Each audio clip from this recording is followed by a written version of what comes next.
Bien, buenas tardes con todos. Bienvenidos a Comparte Ciencias desde la Universidad Nacional Agraria La Molina. Mi nombre es Caterine Cama y junto con Camila Calderón somos las coordinadoras de Comparte Ciencias en la UNAM. En primer lugar, agradeceremos al doctor Ken Takahashi por su disposición en participar de este evento para compartir su experiencia y conocimiento. Y antes de empezar, les comento que Comparte Ciencias es una iniciativa de científicos.pe que se inició en el año 2012 con el objetivo de crear un nexo entre la comunidad estudiantil con investigadores destacados que se encuentran trabajando o estudiando ya sea en el Perú o en el extranjero. A través de estas ponencias, donde el investigador busca visibilizar la investigación en temas de actualidad y a la vez comparte su experiencia en el recorrido de la investigación a la comunidad universitaria, constituido por jóvenes estudiantes, investigadores y docentes. En esta oportunidad, por parte de la Agraria, nos hemos unido diferentes organizaciones, grupos estudiantiles, para poder ofrecerles la diversidad de tópicos de Comparte Ciencias en lo que resta del año. Sin mucho más que decir, le doy pase a Pierre, que es miembro del Círculo de Investigación de Meteorología Física de la Universidad Agraria, y él va a estar a cargo del evento para que pueda presentar a nuestro invitado.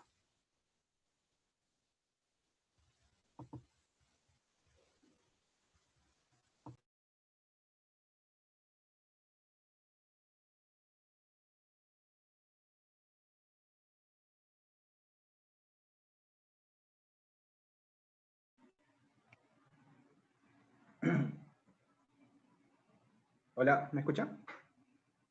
Sí, sí te Ok, escuchamos. disculpen. Ok, bueno, es un honor para mí poder presentar esta ponencia del invitado que tenemos el día de hoy. Agradecer de antemano al doctor Ken Takahashi. Comenzaré presentándolo. El doctor Ken Takahashi Guevara, presidente ejecutivo del CENAMI, obtuvo el PhD en Ciencias Atmosféricas de la Universidad de Washington en Seattle, Estados Unidos. Fue investigador postdoctoral conjuntamente en la Universidad de Princeton y el Laboratorio de Dinámica de Fluidos Geofísicos de la NOAA en los Estados Unidos, donde realizó investigaciones sobre la física del cambio climático a nivel global.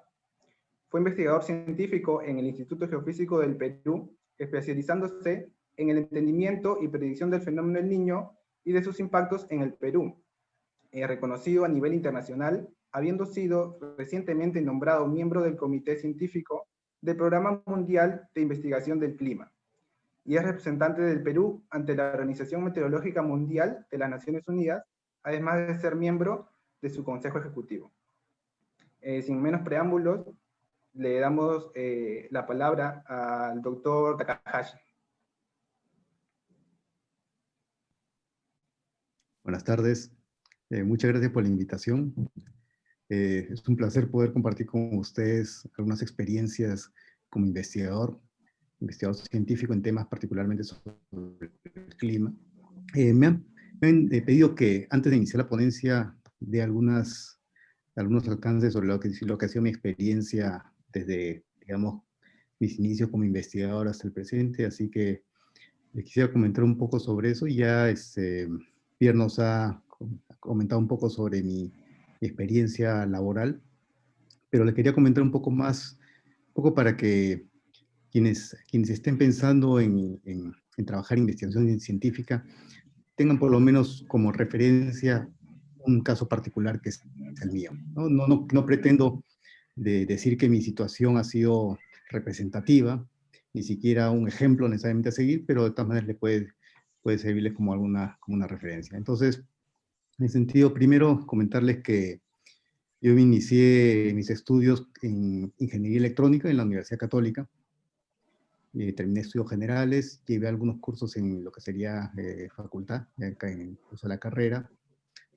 La verdad a mí no me satisfizo mucho esa experiencia porque yo hacía preguntas en clase que no eran realmente consideradas pues como pertinentes en el marco de la ingeniería, porque yo intentaba cuestionar más allá de lo que se esperaba. Es decir, yo quería saber por qué las cosas que me decían.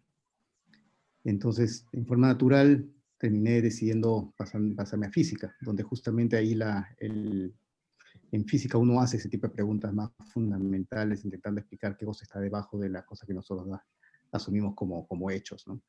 Entonces, en ese sentido ya, ahí es donde descubrí que yo ya más por el lado de investigación que de la ingeniería. Bueno, pues puesto nuevamente eso no es necesariamente, no intento decir que eso sea la mejor ruta, esa es mi ruta. Ahora, de todas maneras, en física yo aprendí varios temas. Yo no tenía muy claro realmente qué cosa iba a hacer con mi vida. O sea, antes sabía que iba a hacer investigación y ni siquiera tenía muy claro el tema. Así que inicialmente, cuando ya estaba acabando la carrera, estaba tendiendo, inicialmente pensaba un poco sobre física de partículas, partículas elementales, es decir, las subatómicas. También está considerando en el otro extremo la astrofísica, o sea, en el otro extremo en la escala espacial. Pero finalmente terminé interesándome por un tema que ni siquiera estaba enseñado, que me habían enseñado expresamente en la facultad, que era dinámica de fluidos. Entonces empecé a incursionar en simulación numérica de dinámica de fluidos, no geofísicos, simplemente dinámica de fluidos. Y por el azar, diría, encontré un anuncio para una convocatoria para trabajar en el Instituto Geofísico del Perú en tema de modelamiento atmosférico. Yo la verdad en ese momento, por mi formación, no era de meteorólogo, así que no tenía realmente mayor noción de qué cosa implicaba el modelamiento numérico de la atmósfera, pero sabía que era dinámica de fluidos, sabía que había que saber programar, entonces mi perfil cuadraba bien eso, así que me presenté y conseguí el trabajo. Y ahí es donde empiezo mi carrera en temas de meteorología, dinámica atmosférica, fenómeno del Niño. Justamente yo ingresé en el año 98, al comienzo del año 98, en pleno fenómeno del Niño, y la misión que teníamos era hacer simulaciones numéricas con modelo atmosférico regional, con la perspectiva de hacer pronósticos de lluvia, sobre todo para la costa norte, o sea, directamente al tema del momento. Fue una experiencia bastante interesante, aprendí bastante. De todas maneras, como mi formación no había sido formalmente meteorología, tenía bastantes vacíos, pero también bastante ganas de seguir profundizando. Así que ya a los años, estuve creo que 4 años trabajando en el IGP, salí a hacer, conseguí una beca, bueno, no una beca, sino conseguí financiamiento en la Universidad de Washington para hacer el doctorado. Ahora, para entonces,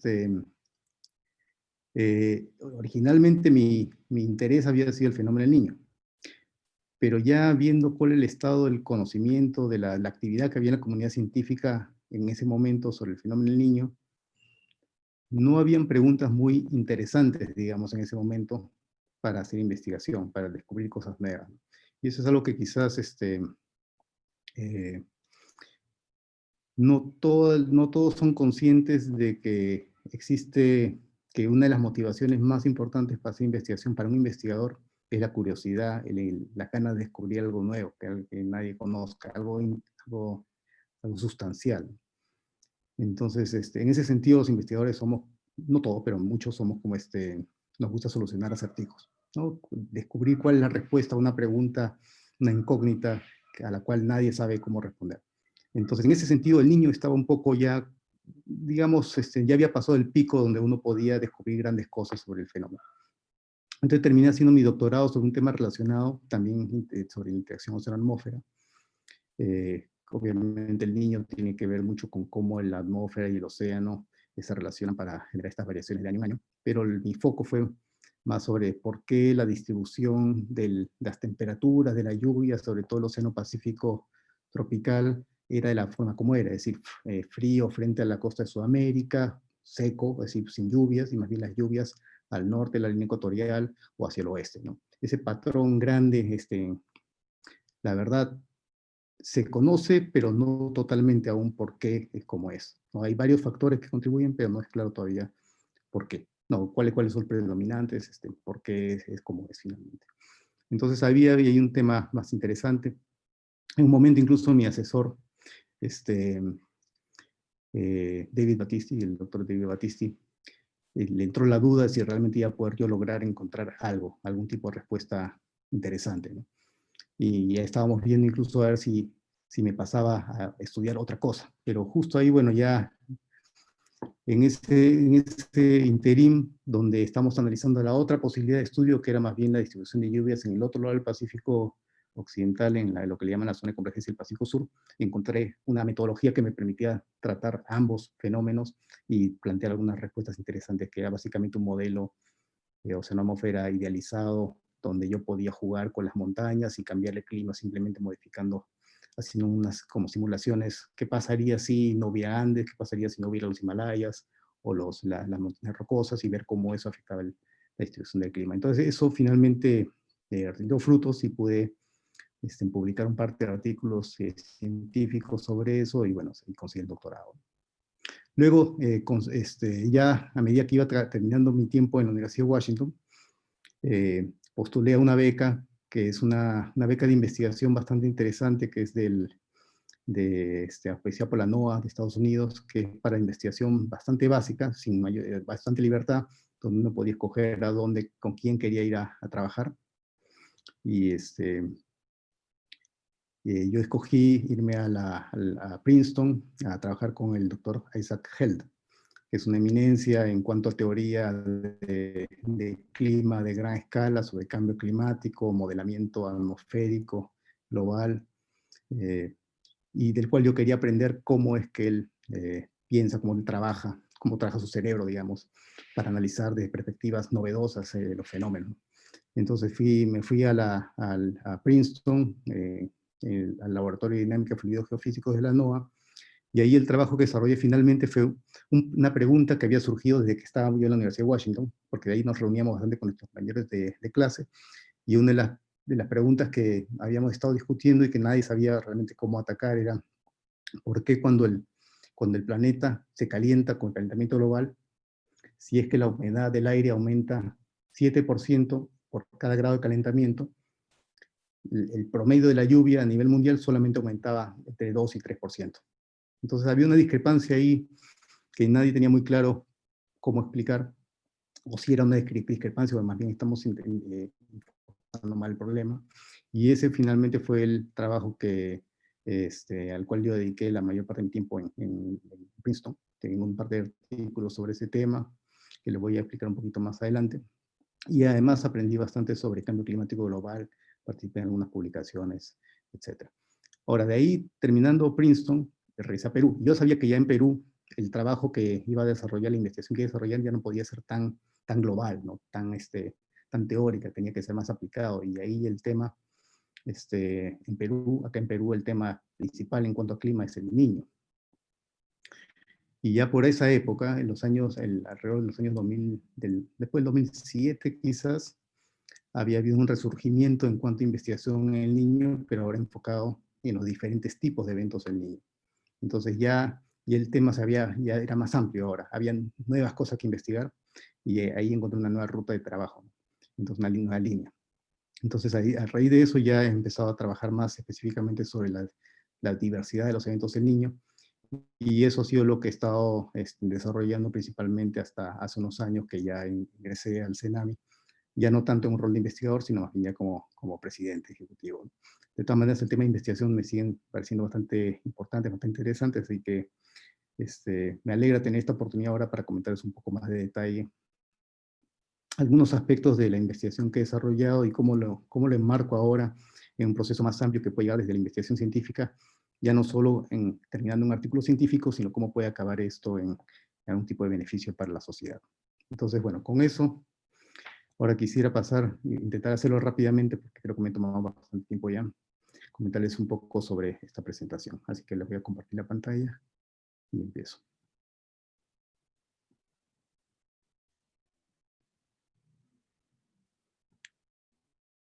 Okay. Me avisan si es que no se ve. Bueno, el tema de mi presentación es la física del clima y su aplicación a la sociedad. Hablo de la física del clima, aquí intento enfocar un poco más los aspectos más científicos, más duros. Y me disculpo por anticipado si es que algunos de los temas que voy a presentar muy rápidamente no se van a entender, pero quiero darles un panorama más o menos amplio de toda esta temática.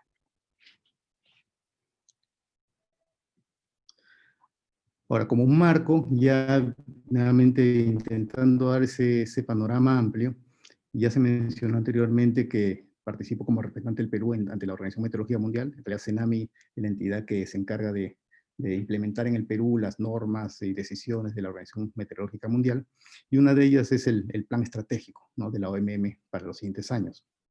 Tiene obviamente varios temas prioritarios, y una de sus metas es la promoción de las investigaciones. Y aquí, bueno, voy a saltarme hasta la lista de abajo, donde están los 3 objetivos ya más específicos,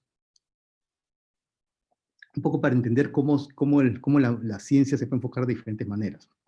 El primer objetivo es fomento del conocimiento científico del sistema Tierra. Esto es investigación pura, así es aumentar el conocimiento del sistema Tierra. El segundo objetivo es mejorar la cadena de valor que permite aplicar la ciencia a los servicios. Aquí estamos hablando de básicamente llegar a algo que sea en beneficio de la sociedad, ¿no?, y garantiza la mejora de las capacidades de predicción mediante los avances científicos y tecnológicos. Entonces, esto ya no es solamente ciencia por la ciencia, sino esto es, o por conocimiento, sino es ciencia para los servicios, para la sociedad. Y bueno, el tercer objetivo es un poco, es promoción de ciencia pertinente a la formulación política, un poco ya más específico de cómo la OMM puede aportar con información científica para tomar decisiones a nivel mundial. Entonces, esto es un marco bastante amplio que nos está dando la OMM, donde hay 2 pilares, digamos, que tenemos que nosotros atacar en cuanto a investigación. Mejorar nuestro conocimiento científico, ciencia básica, diría, y el segundo es ciencia aplicada para los servicios, para la sociedad. Similarmente, bajo la OMM hay hay 3 organismos científicos internacionales. Uno de ellos es el Programa Mundial de Investigación del Clima, que también tiene su plan estratégico. Es un plan estratégico de 10 años, y este tiene 4 pilares, que en el fondo son muy similares a los de la OMM. Los 3 primeros son investigación, y el cuarto es establecer ese vínculo con la sociedad. El primer, entonces, objetivo estratégico es entendimiento fundamental del sistema climático, es decir, muy parecido al primero de la OMM.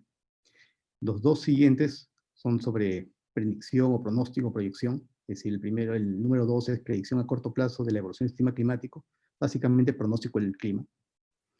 Y el tercero es evolución futura del sistema climático, es decir, escenario de cambio climático, a grandes rasgos. Entonces, los 3 primeros son más de investigación, el cuarto es más de cómo hacer llegar esa investigación hacia la sociedad. Entonces, ahora lo que les voy a presentar a continuación son, para los 4 objetivos estratégicos, algunos avances, digamos, de la perspectiva de mi propia investigación en los 3 primeros puntos, y en el cuarto punto un poco de los enfoques que podemos tener para acercar la ciencia a la sociedad. Entonces, empezamos con entendimiento fundamental del sistema climático.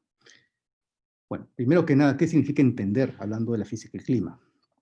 O sea, entender en varios aspectos de la física se refiere a encontrar las leyes fundamentales que controlan o que rigen el comportamiento de los sistemas.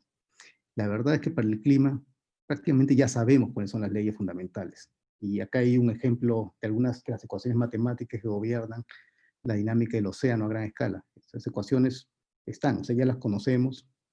Lo que no sabemos es qué comportamientos salen de esas ecuaciones. Es decir, simplemente mirando las ecuaciones uno puede decir, bueno, cómo hacen las corrientes oceánicas, cómo se va a controlar la temperatura, si va a ser más frío acá, más frío allá. A simple vista de esas ecuaciones no lo puede deducir. Y es más, estas ecuaciones no solamente son así abrumadoras en cuanto al tamaño, sino además tienen una característica particular, que es que son no lineales. Es decir, que bueno, en realidad es el tipo de ecuaciones más general que existe son las no lineales. Pero cuando es no lineal, quiere decir que cada cosa que pasa dentro en este caso, el océano, puede afectar a otras cosas. No es posible, en principio, separar limpiamente los fenómenos. Todos los fenómenos están relacionados entre sí, y básicamente, si queremos entenderlos, tendríamos que, en principio, entender todos juntos. Entonces, ¿cuál es el objetivo del entendimiento, hablando de la física y el clima? No es deducir las ecuaciones básicas, que ya están acá, sino es, de estas ecuaciones básicas, qué tipo de reglas simplificadas, de modelos simplificados podemos nosotros deducir, que nos permitan a nosotros tener una mejor comprensión de qué cosas son los procesos fundamentales que están detrás de fenómenos específicos, e idealmente poder usar esos modelos simplificados para poder predecir aspectos puntuales asociados a esos mismos fenómenos. Es decir, no la totalidad, sino poder aislar fenómenos y aislar las reglas que los controlan, y que obviamente serían reglas que están enmarcadas en estas ecuaciones más complejas.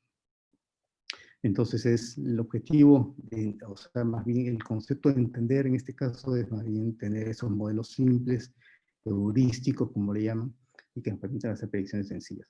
Es un poco el contraste entre lo que sería tener las ecuaciones matemáticas que controlan la física y las partículas elementales y pretender con esas ecuaciones deducir el comportamiento pues, de la sociedad. Simplemente es imposible ir desde el nivel subatómico hasta la sociedad en forma directa. Entonces uno tiene que, para cada fenómeno, empezar a determinar las reglas más relevantes. Ahora, esto es justamente el problema que les había explicado, que era con mis compañeros de clase en la Universidad de Washington habíamos nosotros estado discutiendo y que no teníamos la respuesta. Entonces, ¿por qué con el calentamiento global la precipitación global aumenta tan poco comparado con la humedad? ¿No? Y habían ideas de que lo que controla el aumento de la lluvia no es la cantidad de agua en el aire, sino más bien es el balance de energía del planeta.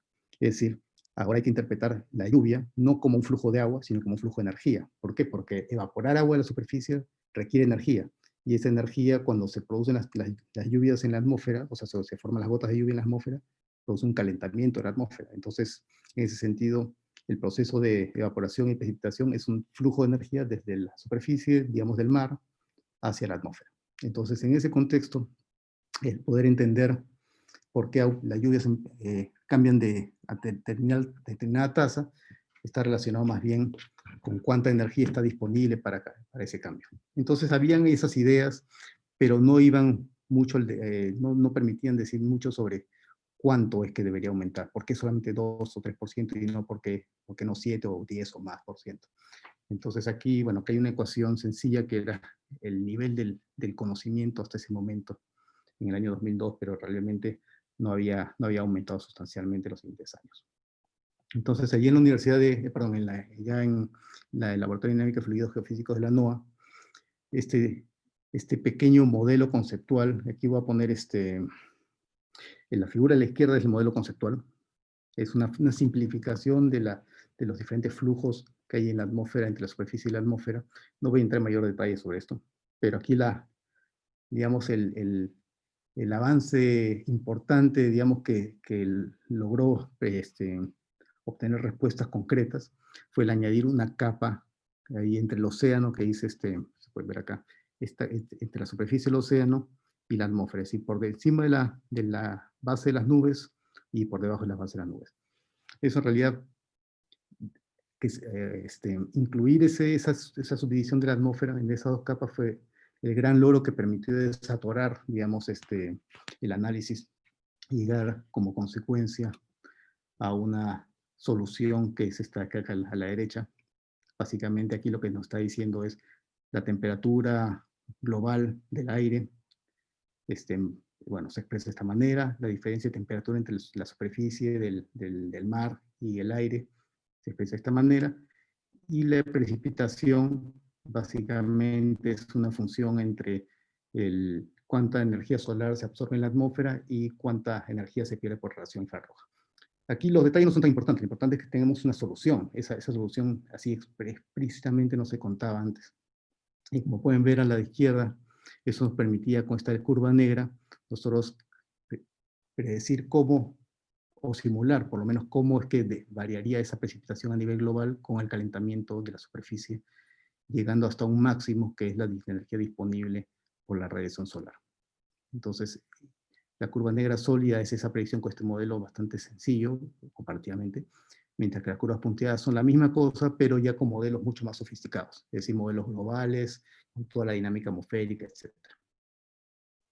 Entonces, esto fue un avance bastante interesante, por lo menos para la pequeña comunidad científica que está viendo este tema, que la verdad no son muchas personas. Muy puntual, es un conocimiento muy puntual, pero también bastante concreto. Luego otro artículo científico que publiqué relacionado con ese tema ya analizaba los diferentes modelos globales climáticos y encontraba que se cumplían, digamos, las predicciones que este modelo más sencillo nos daba. Entonces, nuevamente, esto fue un avance del cual realmente yo me sentí orgulloso, pero claro, el problema es en un tema tan especializado, tan puntual, de un nicho, digamos, en la comunidad, tan pequeño realmente muy poca gente creo que ha leído los artículos y los ha entendido, incluso. En resumen de esos dos artículos, el modelo conceptual que emerge es que conforme el planeta se calienta, lo cual implica un aumento en el dióxido de carbono, un aumento en el vapor de agua de la atmósfera, lo cual aumenta la emisividad en infrarrojo, hace que la atmósfera sea más opaca a la radiación infrarroja, y por eso el flujo neto entre lo que sube y lo que baja tiende a cero. Si eso pasa en la superficie, quiere decir que también los flujos de energía de calor sensible, es decir, por la conducción de calor y por la evaporación también van a tender, bueno, el flujo de calor sensible va a tender a cero también, lo cual va a hacer que la diferencia de temperatura entre el aire y la superficie también vayan a cero. Y en ese límite, lo único que queda finalmente es el calor latente, es decir, la precipitación de evaporación. Entonces, con el calentamiento, el calor latente o la precipitación o evaporación va a ir aumentando hasta llegar hasta el calentamiento solar neto. Y finalmente, el cambio en esa suma de calor latente está controlada por la física de la radiación infrarroja. Nuevamente, estos son temas bastante especializados, pero que ya responden una incógnita que, la verdad, hasta el momento, creo que nadie había tenido una solución similar. Bueno, esta es física del clima fundamental, bien especializada, bien dura, de muy poco interés para el público en general, ¿no? Como me imagino que ya han ustedes descubierto, pero que sirve bastante para que un investigador en desarrollo pueda afinar sus herramientas, su cerebro finalmente, para poder resolver problemas que puedan ser más relevantes más adelante. Entonces, ese es un aspecto de la ciencia básica que creo que muchas veces se deja de lado, pero que es justamente el tener un problema abierto, donde uno puede explorar sin tener que preocuparse de que sea realmente relevante. Es un entrenamiento bastante importante. Ahora, vuelvo al Perú, y hay una pregunta mucho más relevante a la sociedad. ¿Por qué un evento del Niño, como el año 98 o el año 83, es tan intenso comparado con los demás eventos del Niño, o mucho más que los eventos que los años normales? ¿No? Aquí en esta figura estamos viendo los caudales de los años 25, 83, 98 y 2017, que son los 4 eventos más grandes que hemos tenido en los últimos 100 años. Nosotros tenemos el año 2017 y el año 1925 fueron lo que ahora conocemos como el Niño Costero, mientras que el 83 y 98 fueron eventos donde prácticamente todo el Océano Pacífico se calentó enormemente. Entonces, pero ¿qué cosa controla esos eventos? Entonces, como les dije, a partir del año 2007, antes que yo regresara a Perú, ya había empezado a surgir la temática de explorar los diferentes tipos de eventos del Niño, y habían bastantes artículos que estaban saliendo, muchos de ellos para mí no tenían mucho sentido, y la verdad no le estaba prestando mucha atención al tema, pero ya con unos colegas acá en Perú, ya justamente habíamos coincidido, un colega francés, chileno y ucraniana, aquí en Lima, y estamos trabajando, explorando diferentes temas, y haciendo un análisis de las variaciones del Niño en cuanto a la temperatura del mar en el Océano Pacífico, encontramos, utilizando la técnica de componentes principales, que había algo inusual cuando hacíamos una gráfica entre las primeras dos componentes principales de la variabilidad de temperatura del mar, que es esta figura que tenemos a la izquierda. Entonces aquí ustedes pueden ver el eje horizontal y el eje vertical son la primera y la segunda componente principal de la variabilidad. O sea, son los patrones de variabilidad, dos patrones de variabilidad de la temperatura del mar. Y lo interesante era que vemos acá que se forma como una especie de nubes de puntos, que están incluso alineados en una diagonal, y que hay dos puntos que salen de la nube. Dos puntos así como que fueran lo que llaman en inglés outliers, ¿no? Pero justamente esos dos puntos son los puntos interesantes, son el 83 y 98. Entonces, ¿por qué están fuera de la nube? ¿Qué significa que estén fuera de la nube? Ahora, viendo cómo están distribuidos estos datos, esta diagonal y esta otra calentamiento. Este patrón que les hemos llamado E, que es justamente la dirección en la cual se apuntan los años 83 y 98, y el otro patrón que le llamamos C, que es el que está en la otra diagonal, donde está la mayor parte de los datos. ¿De qué quiere decir que estos dos puntos estén por acá, el 83-98? Quiere decir que este patrón de calentamiento E, donde el calentamiento es principalmente en el este, por eso E, es mucho mayor que en todos los eventos del Niño que están por acá. Y los otros eventos del Niño que están por acá principalmente tienen un patrón C, que es un calentamiento más en el centro del Pacífico. Entonces, estos eventos 83-98 son excepcionalmente intensos en el Pacífico Oriental frente a Perú. Entonces ahí ya nos abre la pregunta, bueno, ¿qué significa eso? Y ¿por qué está ocurriendo de esa manera? ¿Qué cosa hace que el Pacífico Oriental se caliente tanto en esos 2 años, dejando toda esta brecha acá? No hay eventos intermedios prácticamente entre estos dos grupos. Entonces, ¿por qué salta desde acá hasta acá? No hay posibilidad de que haya un evento intermedio. Entonces ya empiezan a salir preguntas interesantes y relevantes para nosotros en Perú. Lamentablemente con 2 casos es bien difícil generalizar, ¿no? Es prácticamente imposible porque estadísticamente no se puede decir nada realmente. Entonces, lo que hicimos con mi colega francés fue investigar un modelo, una simulación muy larga de miles de años de un modelo climático. Y en ese modelo se puede reproducir algo muy similar. Es decir, si ven acá a la figura derecha, los puntos más oscuros en azul y los 2 puntos rojos acá son los datos reales, ¿no? Y en este caso los ejes están ya torcidos de manera que E está hacia la horizontal y C está en la vertical. Y cada punto es un evento El Niño. Y los puntos que están más claritos atrás son los resultados de las simulaciones numéricas de este modelo. Y vemos que también están alineados más o menos en 2 grupos. Este grupo que está a la derecha son los eventos Niño a fuertes, mientras que los eventos en los 2 puntos en azul son los eventos del Niño moderado. Entonces también este modelo sugiere que hay una separación de los eventos en 2 grandes grupos.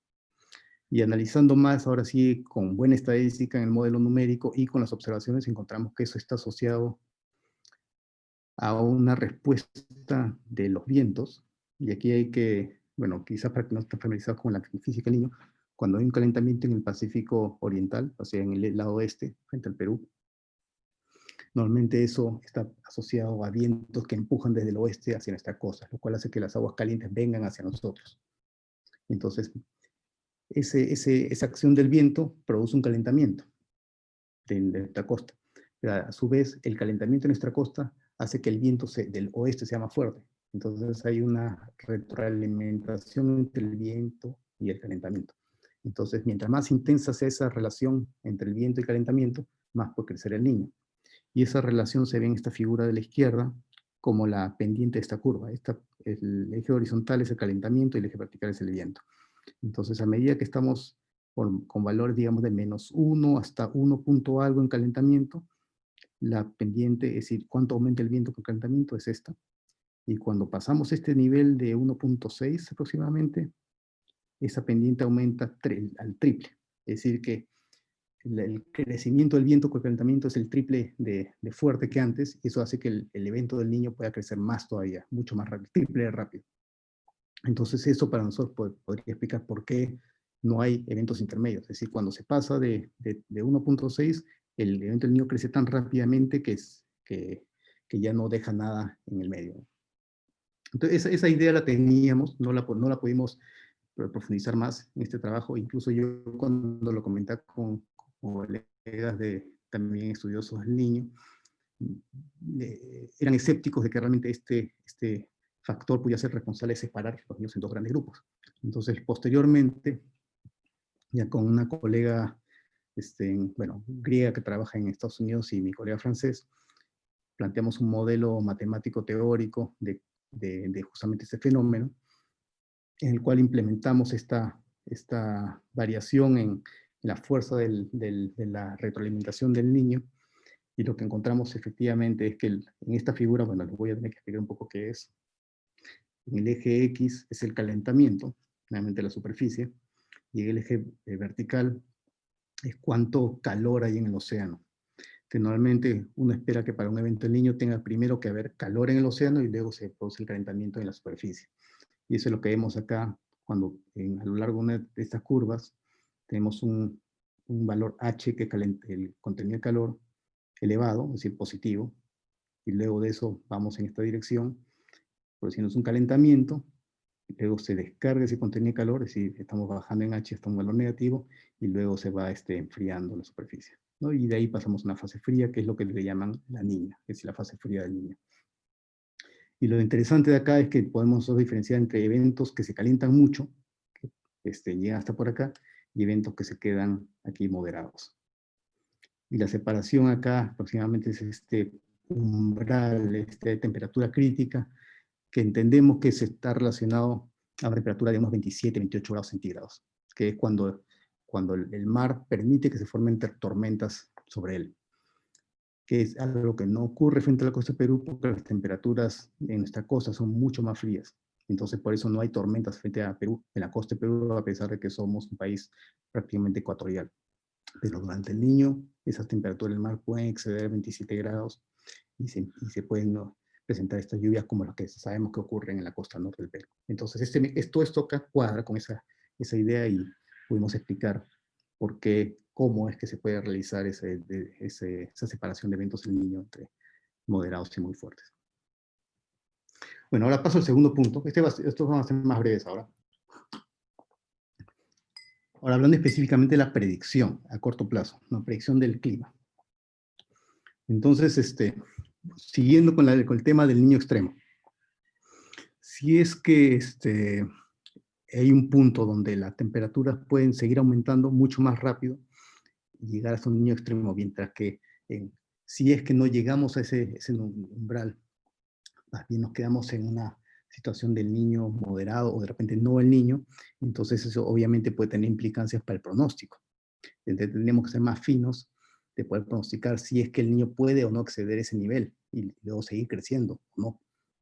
Y ya había indicaciones de eso en algunas simulaciones previas. Este es un trabajo en 2004 a la izquierda, donde podemos ver acá, este es un índice de calentamiento en el Pacífico ecuatoriano, donde vemos algunas simulaciones que ese calentamiento crece bastante, pero todas bastante cerca, todas estas simulaciones son bastante cercanas, mientras que tenemos todo un conjunto de simulaciones más bien que se quedan relativamente fríos, ¿no? En algunos casos calentamiento, en algunos casos prácticamente en cero, y en otros casos incluso fríos, con una buena separación entre ambos.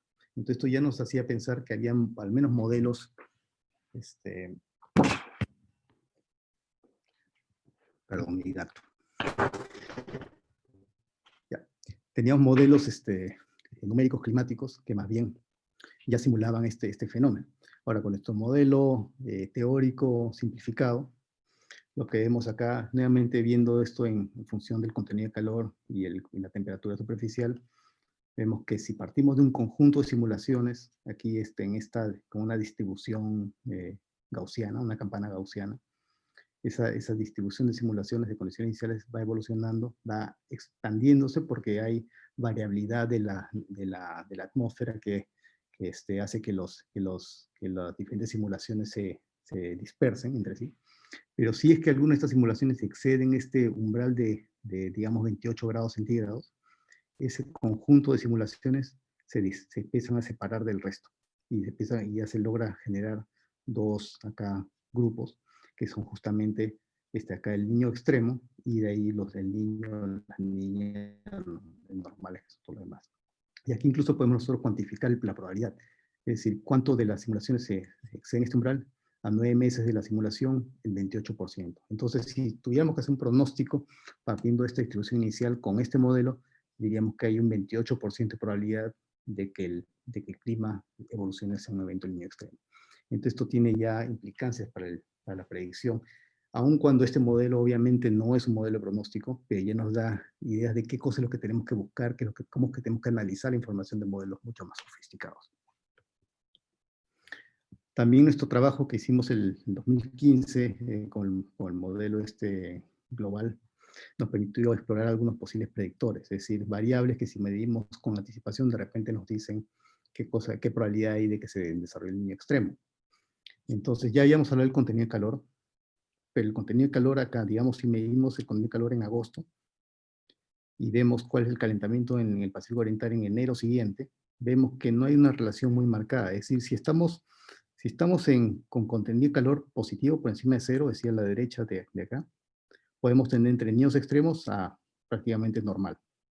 Lo que sí nos dice esto es que si estamos por debajo de cero, prácticamente no hay probabilidad de niños extremos. Entonces nos sirve como un predictor de descarte, ¿no? Si estamos en negativo, no va a ocurrir el niño extremo.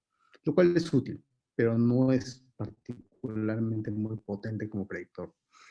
Lo que sí encontramos también es que si es que consideramos bien el viento del oeste en agosto, ahí sí la relación es mucho más clara. Entonces, si es que el viento del oeste excede un valor aquí, digamos, de 3, es casi seguro, según esta relación, de que ocurre el niño extremo. Entonces, ahí ya nos da una cosa, un predictor mucho más interesante, ¿no? Y ese artículo lo publicamos en el año 2015. Entonces, justamente cuando estamos en proceso de seguimiento, pronóstico de lo que fue finalmente el niño 2015-2016, que si recordarán, se considera que podía ser un niño extremo como el año 98, pero que finalmente no lo fue tanto. Entonces, ¿cómo cuadró ese evento con este esquema? Cayó ahí. Es decir, el viento del oeste sí excedió el umbral en agosto. Y digamos que el calentamiento estaba dentro de la nube de probabilidades, pero fue mucho más bajo que el 82, 83 y 98.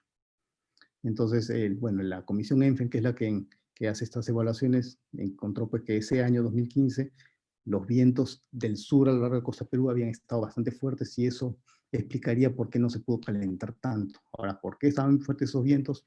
La verdad no sabemos todavía. Pero de todas maneras, esto ya es algo que normalmente no se hace, que es un seguimiento de los resultados de investigaciones que nos permitan verificar si es que lo que hemos encontrado realmente vale en condiciones que no están bajo nuestro control, ¿no? Condiciones independientes.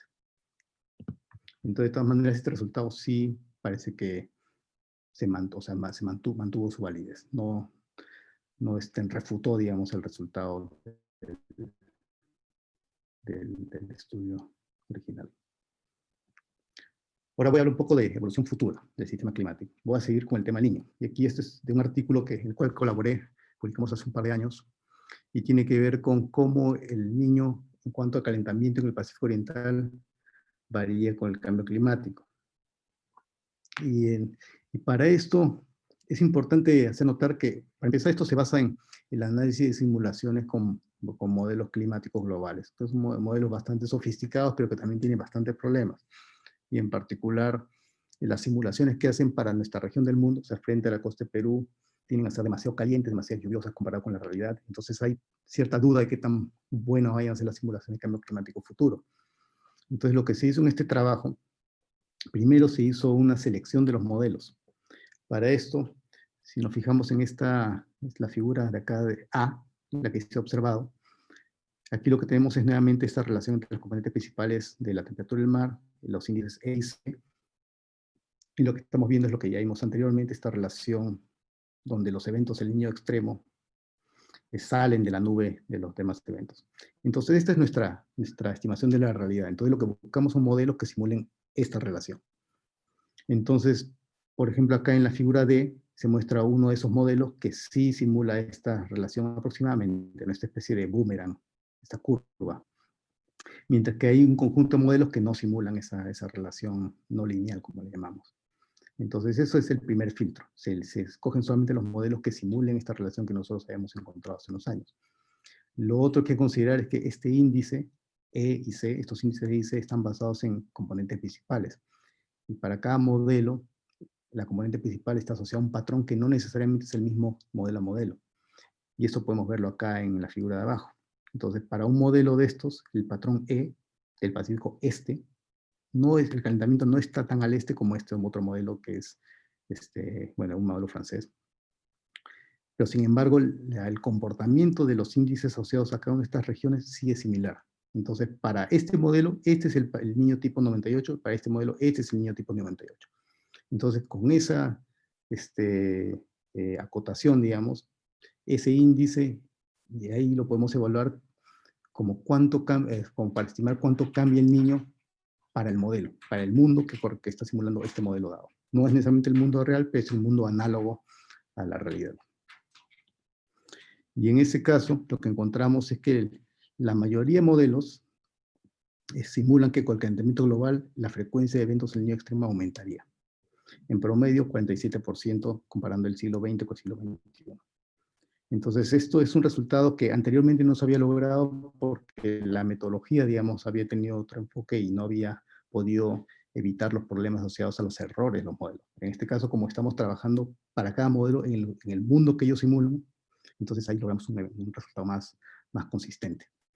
Entonces, esto ya es un resultado obviamente preocupante porque quiere decir que lo que hemos visto en el siglo XX puede ser peor en cuanto a frecuencia de eventos del niño extremo, ¿no? Y esto, ahí hay otros trabajos de investigación que aquí no voy a mencionar, que más bien se enfocan en eventos del niño tipo costero, como el año 2017 o el año 1925, y también sugieren que estos eventos podrían aumentar en frecuencia.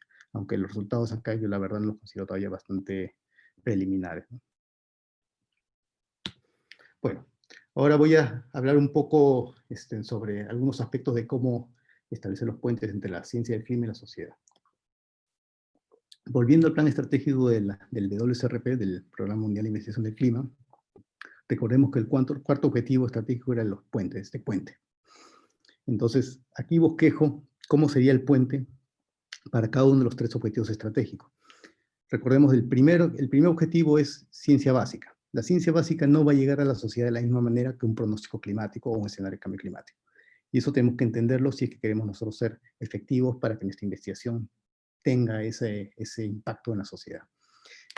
Lo que sí, ya les anticipo y ya se habrán dado cuenta, la ciencia básica no necesariamente es relevante para la sociedad en forma directa. Pero sin embargo, nuestra investigación, como el caso que yo les presenté, sí puede influir sobre la comunidad que investiga ese tema y eso puede llegar a una mejora, por ejemplo, en los mismos modelos climáticos. También, como les mencioné, la ciencia básica tiene un rol, a mi parecer, muy importante en la formación de los investigadores. Y eso, a su vez, permite que esas personas desarrollen capacidades que luego, cuando se aplican a problemas más relevantes directamente a la sociedad, esos resultados sean mejores. Y bueno, lo otro es que también esta ciencia básica puede ser consolidada, sintetizada en informes científicos como el panel intergubernamental de cambio climático, que luego eso sirve directamente como sustento para tomar decisiones. Mientras que por otro lado los pronósticos, o la predicción a corto plazo, directamente puede servir para tomar decisiones y puede servir también como base para servicios más a la medida, es decir, lo que la OMM le llama servicios climáticos, que son productos de información basados en la ciencia, basados en los pronósticos, pero mucho más aterrizados, por ejemplo, para la aplicación en la agricultura, en la salud, etc. Y finalmente los escenarios de cambio climático, bueno, lo más básico es que teniendo una idea más bien de cómo podría ser el clima de acá a unas décadas, nos permite a nosotros empezar a implementar medidas que nos permitan adaptarnos a los posibles cambios y reducir impactos. Entonces, yendo un poquito más en detalle sobre estos puntos, por ejemplo, aquí les muestro dos informes, ¿no? Uno es el informe del panel de las Naciones Unidas para el Cambio Climático, el IPCC, que lo que hace es congregar a una enorme comunidad de científicos a nivel mundial especializados en temas de cambio climático, y les piden hacer una síntesis de todo el conocimiento, el estado del conocimiento científico. Ciencia tan dura como la que les he presentado hace un momento. Entonces, esa es la base de conocimiento sobre la cual luego se toman las decisiones a nivel de los países en lo que llaman las conferencias de las partes. El reporte de la derecha, la Segunda Comunicación Nacional del Perú, esto obviamente es producida por nosotros, a través del Ministerio del Ambiente, es algo similar, pero ya a nivel de Perú. Es decir, aquí se consolida, sintetiza lo que sabemos del cambio climático en el Perú. Esto es nuevamente base para todo tipo de toma de decisiones a nivel nacional. Entonces, esta es una ruta posible para este conocimiento científico básico que así nomás difícilmente es utilizado por la sociedad. Otra que es ya un poco más, digamos, menos evidente, es el desarrollo de herramientas, de mejores mejores productos, como por ejemplo los modelos de simulación, ¿no? Y para lo cual se tiene que hacer un barrido del conocimiento científico a nivel internacional para ver si hay algún resultado que sea relevante para lo que necesitamos. También podemos nosotros mismos en nuestras propias instituciones hacer investigación y luego se tamiza ese conocimiento, se evalúa, ¿no? O sea, hay un proceso de evaluación de qué cosa puede ser relevante, qué cosa puede valer, o sea, puede ser realmente verificado como correcto finalmente, y cuando todo ese proceso se termina y se desarrollan las herramientas, se mejoran las herramientas, termina ya como una herramienta operacional. Entonces ese proceso de investigación de las operaciones es algo que en Senami estamos actualmente formalizando. O sea, siempre se ha hecho, pero queremos formalizarlo ya con pasos más concretos. Por ejemplo, una de las bases que estamos tomando para eso, las referencias, es algo que Concitec también está impulsando, que son los niveles de madurez tecnológica, basado en originalmente el concepto sale de la NASA, y lo que nos intenta es ordenar un poco, ¿no? En qué etapa estamos desde la investigación básica, conocimiento básico, por la investigación aplicada, hasta el desarrollo de la herramienta y la innovación, ¿no? La innovación incluso ya comercializando el nuevo producto. En caso de una entidad como Senami, básicamente la innovación terminaría ya un producto operativo, prestando servicios a la ciudadanía. Ahora, en la OMM se está considerando más este esquema. Ya no es una línea unidireccional donde vamos de la ciencia hasta la sociedad, sino incluso hay un regreso aquí puesta esta curva de abajo, ¿no? Entonces hay una interacción con los usuarios que nos permite mejorar la información, replantear las preguntas de investigación, incluso desarrollar nuevos productos, ¿no? Entonces ahora hablamos de este ciclo de valor.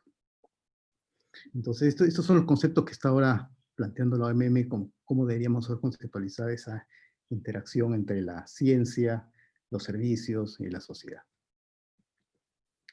También la OMM propone este concepto que es el de los servicios climáticos, que ya se había referido.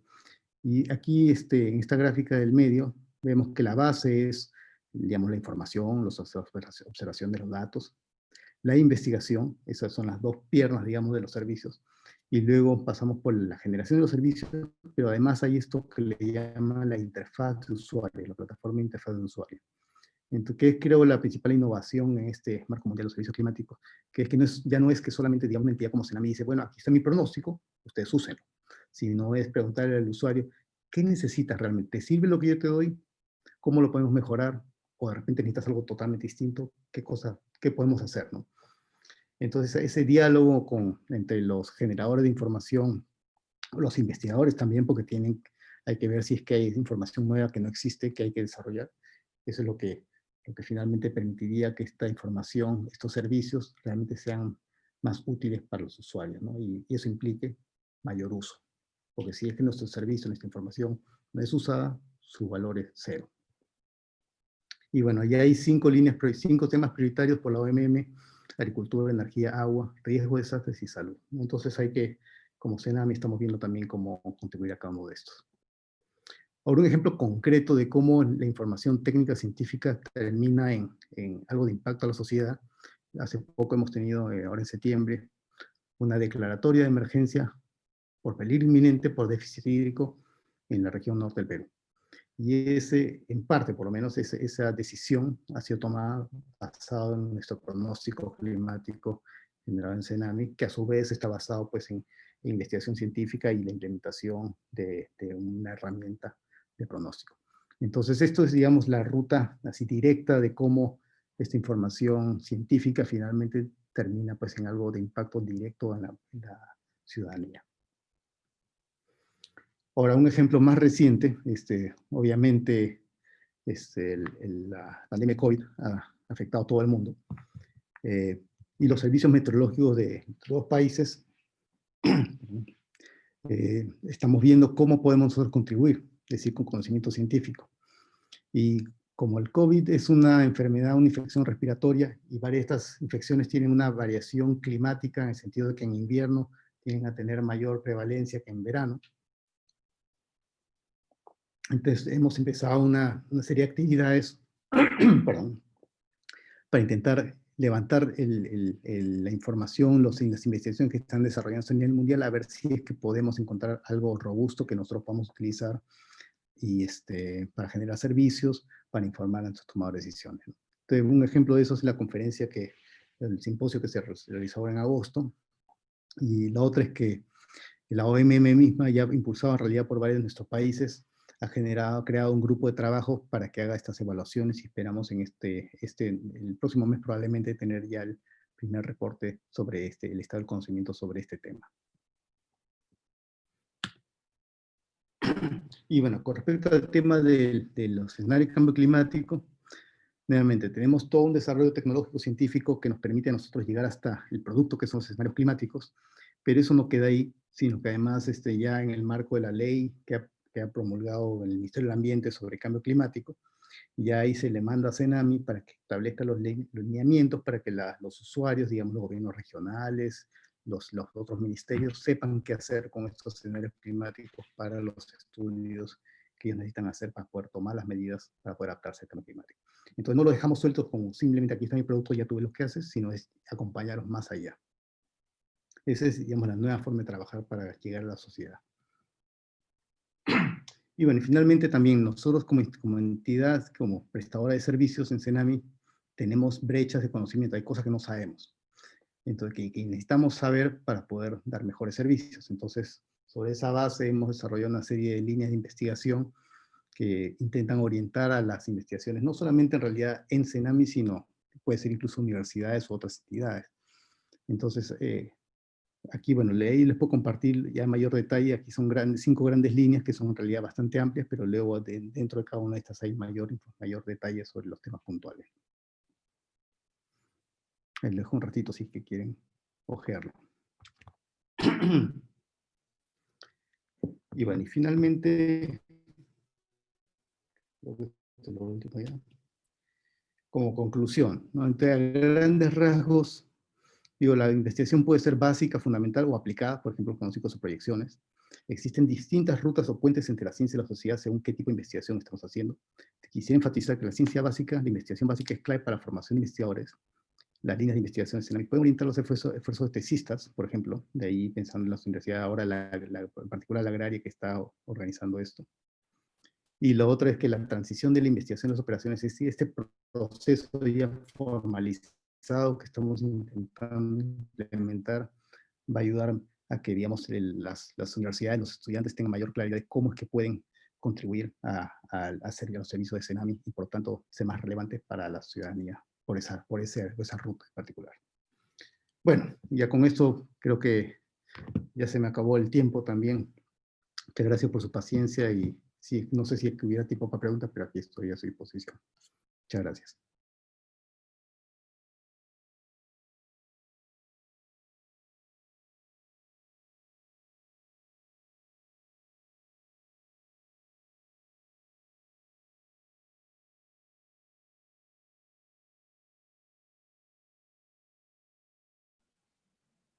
Sí, muchas gracias, doctor Ken. Ha sido muy interesante todo lo que ha mencionado, también su historia que nos ha contado. Vamos a dar un momento para las preguntas que ya les han hecho, ya las tenemos aquí, ¿no? Entonces, empiezo por la primera. ¿Existen cambios extremos en el clima del Perú?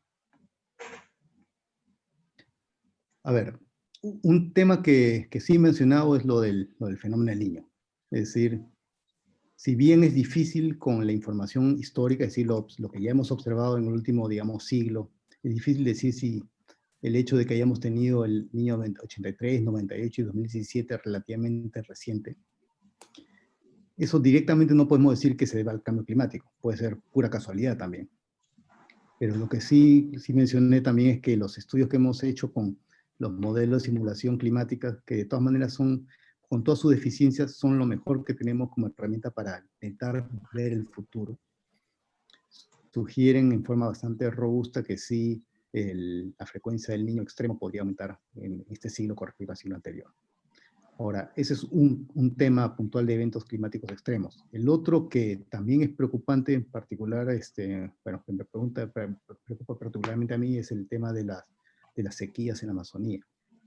No, sequías en que se están viendo con más frecuencia, que muchos estudios han sugerido que incluso podríamos llegar a un punto donde el bosque amazónico ya no tenga suficiente agua, por lo menos en las partes más al sur, como para poder mantenerse como bosque, y más bien puede haber una transición de ese ecosistema a un ecosistema tipo sabana, que es más de tipo pasto, digamos, y que ese cambio ya sea reversible por un buen tiempo al menos. Es un tema bastante incierto, la verdad, pero también bastante preocupante, obviamente. Además que eso no solamente sería una cuestión solamente del efecto del clima sobre el bosque, sino además el bosque tiene un rol bastante importante en aportar humedad a la atmósfera. Entonces, si se corta, si digamos ya no hubieran esos árboles para aportar esa humedad en la atmósfera, eso puede amplificar el déficit de lluvias. Además, tenemos fenómenos, en particular en los incendios forestales, que pueden amplificar ese efecto, digamos, de daño al ecosistema boscoso. Y encima de eso tenemos además la actividad del hombre, que obviamente directamente perjudica a los bosques. Entonces, todos estos factores en conjunto creo que hacen que la situación de esta Amazonía sea bastante preocupante, esté bastante amenazada por el cambio climático y los efectos de las acciones directas de los hombres. Estos son los dos grandes temas, creo que, en cuanto a eventos extremos que podríamos considerar.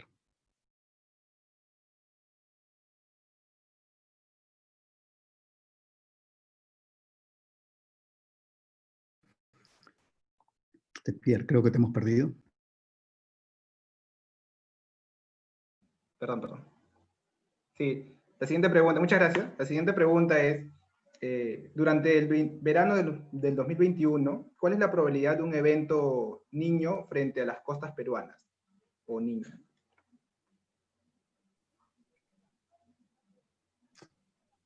A ver, de memoria no lo recuerdo, pero el escenario más probable es que sea una condición normal en el verano. Entonces, normal quiere decir del promedio de muchos años. No llega a cruzar el umbral de calentamiento como para que formalmente pueda ser calificado como niño. Y digo formalmente en el sentido de que la Comisión ENFEN, que es la Comisión Multidisciplinaria encargada del Estudio Nacional del Fenómeno del Niño, ha establecido un procedimiento con índice para decir a partir de acá para allá, ese niño acá es normal y abajo es la niña. Entonces, los pronósticos probabilísticos, que son los que se manejan cuando se habla de pronóstico climático, es decir, cuáles son las probabilidades, indican que lo más probable es que sea condiciones normales y hay poca probabilidad de que sea el niño. Gracias. Continuamos con la siguiente pregunta.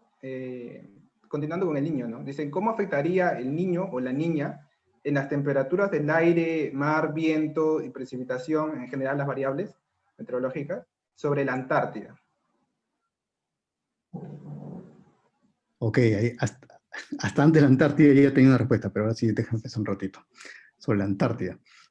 En primer lugar, nosotros en Perú monitoreamos el niño y la niña en dos regiones, ¿no? Uno es en la costa, lo que llamamos el niño costero o el Pacífico Oriental, y la otra región es el Pacífico Central, ¿no? Que es a medio camino entre Sudamérica y Asia. Entonces, si hablamos de lo que pasa frente a la costa de Perú, hasta donde sé, por lo menos, no puedo descartar todo, absolutamente, pero hasta donde sé, no hay influencia sobre la Antártida. Es decir, si hay niño, niña, costero o normal, no afecta a la Antártida, hasta donde sabemos. Sin embargo, lo que pasa en el Pacífico Central, esa región tiene impacto sobre todo el mundo. Por eso es que la mayoría de países en el mundo monitorea el niño no en la costa de Perú, sino en el Pacífico Central. Entonces, en ese sentido, sí podría esperar que hubieran efectos del niño. Ahorita, la verdad, no me acuerdo exactamente cuáles son los efectos, pero sí sé que hay ondas atmosféricas que se propagan desde el Pacífico Central y llevan la señal del niño o la niña hacia el sureste, hasta la península antártica.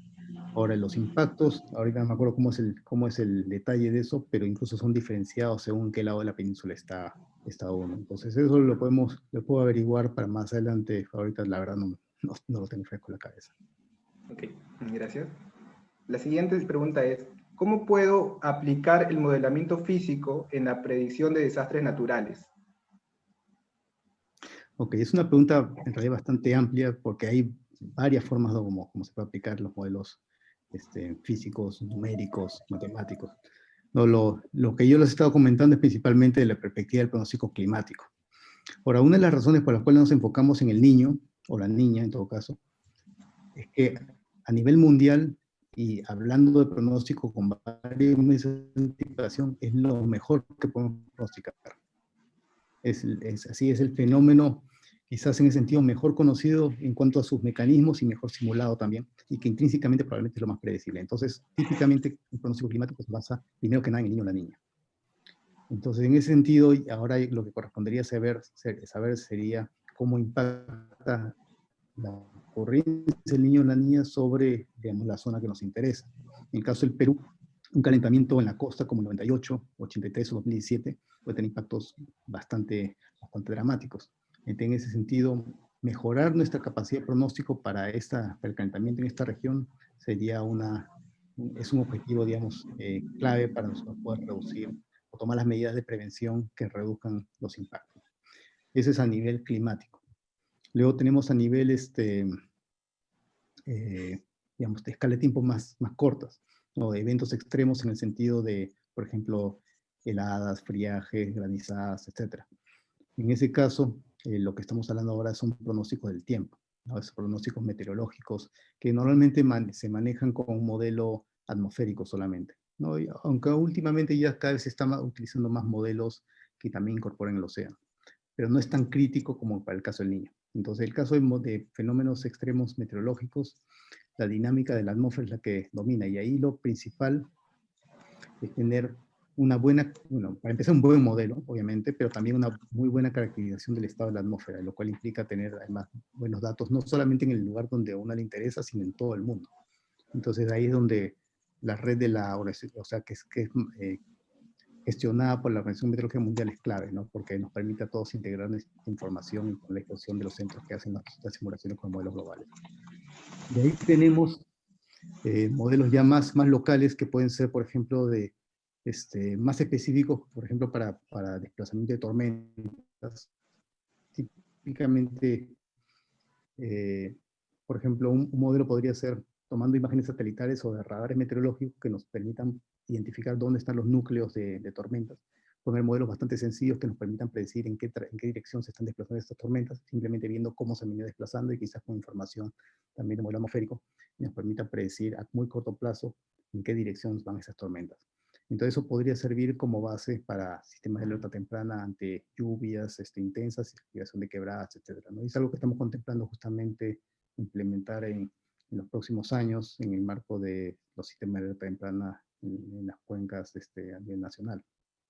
Y luego tenemos, digamos, modelados, por ejemplo, en el caso hidrológico, modelados hidráulicos, por de crecidas que permitan nosotros simular cómo cómo se podría inundar alguna región particular dado cierto nivel del caudal, ¿no? Entonces, bueno, he dado algunas ideas, pero hay bastante campo, digamos, para simulación en cuanto a la gestión de desastres. Claro. Gracias. Bueno, la siguiente pregunta es, respecto a los sistemas de alerta temprana, ¿cómo está avanzando la integración interinstitucional en eventos que será necesario la coordinación? ¿Existe algún plan o estrategia? Sí, o sea, en resumen, sí, se está avanzando bastante en la conexión interinstitucional. En primer lugar, a ver, les explico. Los sistemas de alerta temprana tienen 4 grandes componentes. El primero es un conocimiento del riesgo, es decir, estudios científicos que nos permitan caracterizar los fenómenos, la vulnerabilidad, etcétera, saber qué es lo que pasa. Y la segunda componente es la vigilancia, monitoreo, pronóstico, digamos, meteorológico, hidrológico. Eso es lo que hace principalmente entidades como, bueno, en el caso de Perú, CENAMI. La componente 3 es la comunicación de esa información. Es decir, si es que, digamos, CENAMI dice que puede haber un peligro de inundación, esa información tiene que llegar obviamente a las personas que tienen que tomar las acciones correspondientes. Y la cuarta componente es qué hacer, ¿no? Tener la capacidad de responder ante esa información, por ejemplo, para evacuar, ¿no? Entonces, cada una de esas componentes tiene diferentes actores. CENAMI y otras entidades científicas técnicas están orientadas principalmente a las primeras dos, es decir, los estudios, investigaciones y el monitoreo, dependiendo de los peligros.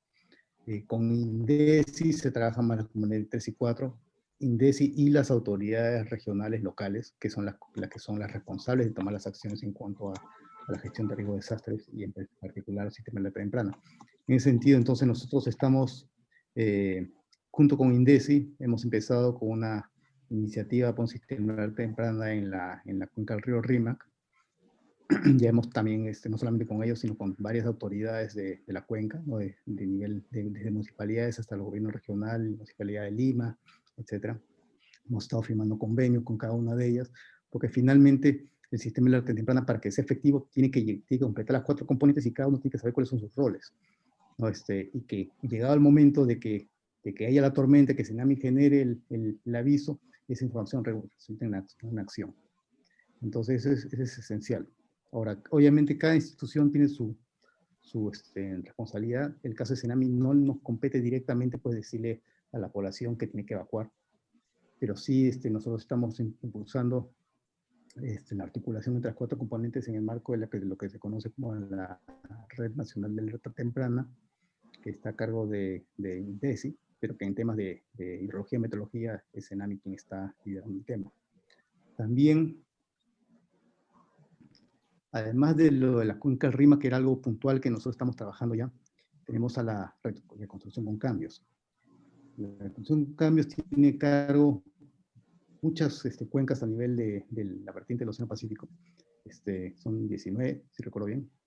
Tenemos 5 quebradas también que están priorizadas y 5 ciudades con drenajes pluviales que también se van a realizar, y cada una de esas se plantea tener un sistema de alerta temprana. Entonces hemos firmado ya un convenio con la reconstrucción con cambios para nosotros ser el socio técnico de la implementación de su sistema de alerta temprana. Y además, ya cuando todo esté implementado, Tsunami asumiría todo lo que corresponde a los sistemas de vigilancia, ¿no? La parte meteorológica y hidrológica. Entonces, bueno, es todo un conjunto de articulaciones que tenemos que hacer para que esto realmente no quede en algo que finalmente no dé el valor que queremos a la ciudadanía. Okay, gracias. Bueno, quedan 3 preguntas más para hacerlas y con esa finalizamos.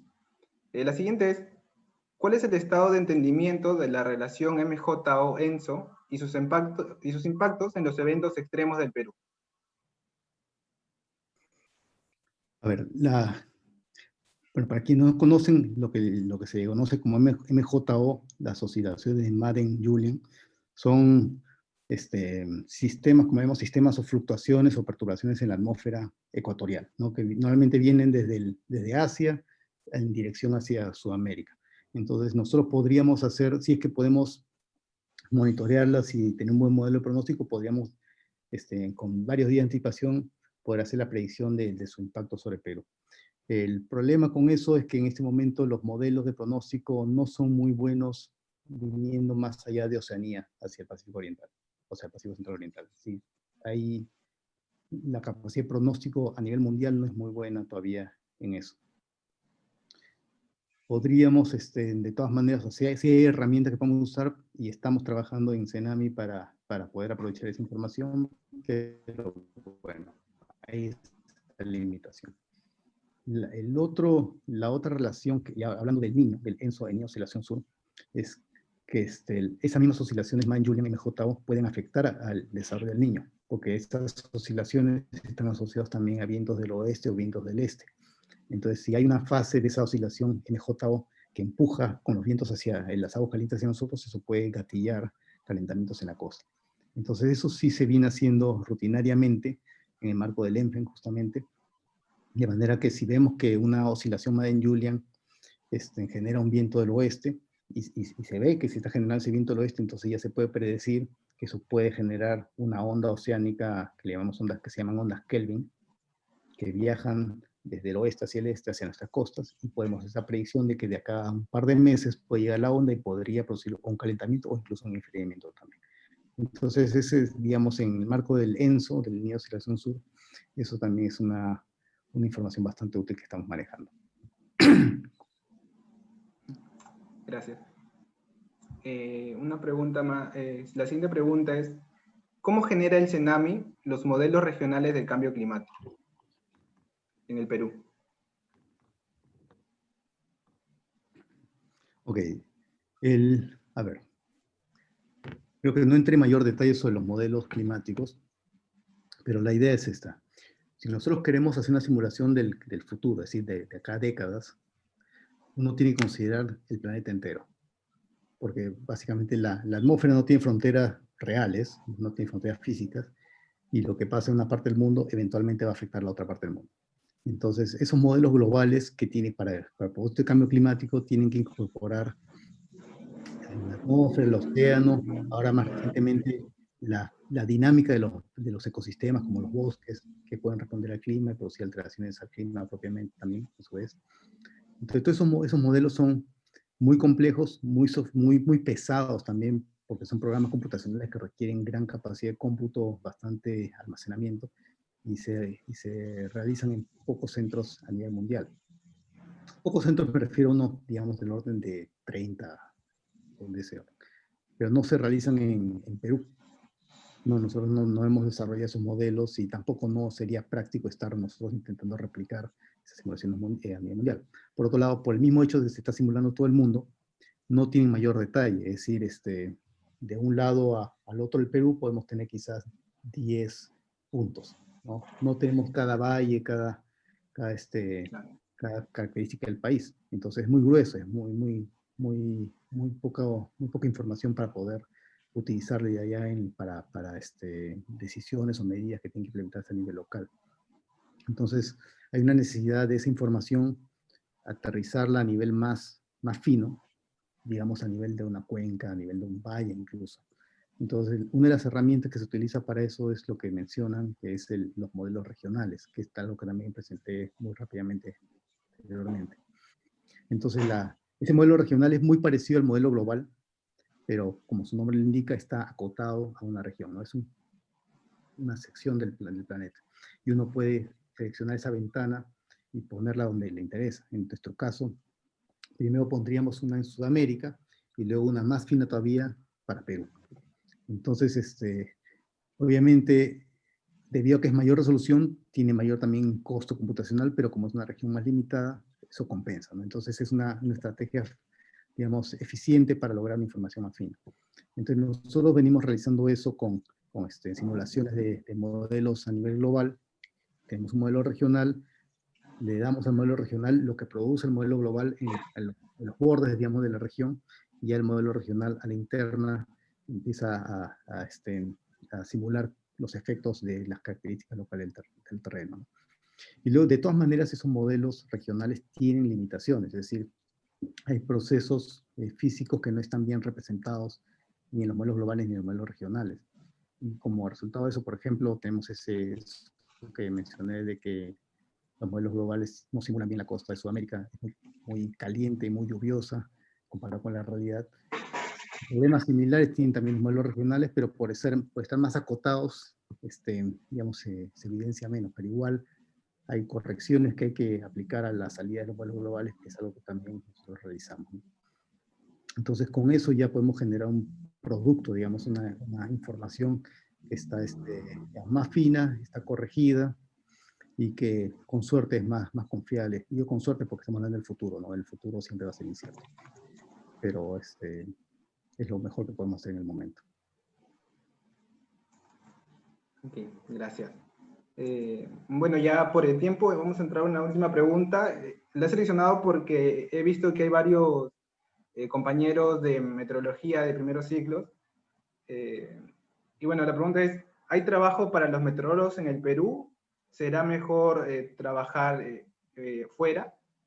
¿O qué se necesita para trabajar en el exterior? Es una pregunta. Bueno, algo que aprovechando, bueno, que obviamente como presidente de Cenami les puedo informar, Cenami está en un proceso de modernización. Entonces, modernización en realidad es un proceso a nivel de todo el Estado, ¿no? El proceso de modernización del Estado. Lo que va a implicar, a partir si no el próximo, el siguiente año, convocatorias de varios puestos de trabajo. Entonces ahí va a haber oportunidad para que, digamos, personas, meteorólogos, meteorólogas que tengan buena capacidad puedan conseguir un puesto en Cenami. Además de eso, como mencioné, estamos en el proceso de implementación de los sistemas de alerta temprana. Digamos, el estar trabajando con la reconstrucción con cambios en este tema es una novedad para nosotros también, es decir, es algo que ha surgido en los últimos meses nada más. Entonces, anticipamos que con esa gran inversión que estaría haciendo el Estado para implementar nuevos sistemas de monitoreo, que va a incluir incluso radares meteorológicos, que sería una novedad, digamos, acá en el Perú tener algo operativo con radares, va a implicar también un conocimiento especializado de parte de los meteorólogos. Entonces ahí anticiparía que Bueno, y es algo que con la agraria justamente tenemos que coordinar bien para que la formación de los estudiantes incluya la meteorología radar para eventos extremos, para la alerta temprana. En particular, preparación para el próximo evento del Niño que seguramente nos golpea en los próximos años. Y para entonces necesitamos tener toda esa capacidad meteorológica, digamos, ya instalada, ¿no? Idealmente ya trabajando en Senami. Entonces, diría que los próximos años pueden ser bastante interesantes para los meteorólogos en el Perú. Así que si pueden esperar un par de años que de repente, creo que va a ser bastante interesante. Muchas gracias, doctor Ken. Ha sido bastante tiempo. Gracias a usted por responder todas las preguntas que han sido muy variadas. También agradecer a todos por haberse quedado hasta el final. Y bueno, doy pase a mi compañera que va a dar las palabras de despedida. Muchas gracias, Pierre. Bueno, ya hemos llegado a la parte final del evento. Primero agradecer al Dr. Ken por haber participado en este Comparte Ciencias y también por responder las preguntas de los asistentes. Estoy muy segura de que esta charla ha sido muy motivadora e importante, también para resaltar la investigación en física y clima. Y también me gustaría agradecer a Senami por su total disposición en las coordinaciones del evento. Recuerden que vamos a seguir compartiendo ciencia en lo que resta del año, así que pueden acompañarnos en nuestros próximos eventos y seguirnos en nuestras redes sociales, ya sea la revista Scientia, Sinergia, el Círculo de Investigación en Meteorología Física y Científicos.p, que son las organizaciones que lo realizan. Y sin mucho más que decir, nuevamente agradezco y me despido. Nos vemos en otra oportunidad. Muchas gracias. Muchas gracias, buenas noches. Buenas noches.